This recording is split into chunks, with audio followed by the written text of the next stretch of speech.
اسلامی طرز حکومت یہ ہے کہ مسلمانوں کا جو حکمران ہوتا ہے وہ اس بات کو سمجھتا اور مانتا ہے کہ میں اس زمین پر یہ میری ساری طاقت اور میری ساری قوت صرف اس لیے ہے کہ میں اللہ کی اطاعت اور فرما برداری کروں اور لوگوں کو اللہ کی اطاعت اور فرما برداری کی طرف بلاؤں۔ اس نظام کی جو پہلی اور سب سے اولین شرط ہے،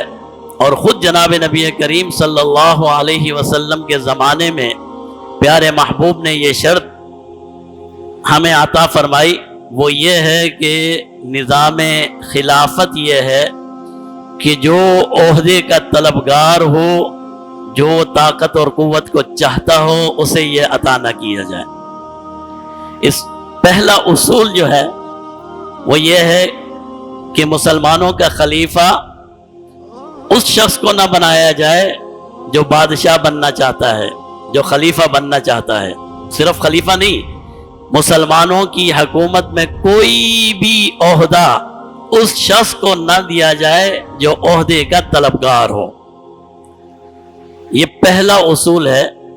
جسے جناب نبی کریم صلی اللہ علیہ وسلم نے خود ارشاد فرمایا جب انسان کسی عہدے کو چاہتا ہے اور کسی عہدے کی تمنا کرتا ہے اور طلب کرتا ہے تو اگر وہ عہدہ اسے مل جائے تو اللہ اسے، انسان کو اور اس عہدے کو چھوڑ دیتے ہیں۔ فرمایا تو نے مانگا ہے اب لے لے۔ اللہ کی مدد اور نصرت ختم ہو جاتی ہے۔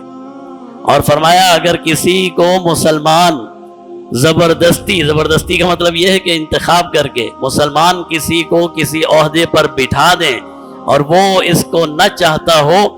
اور اس کو بٹھا دیا جائے تو پھر اللہ کی مدد اور نصرت اس کے ساتھ شامل حال رہتی ہے۔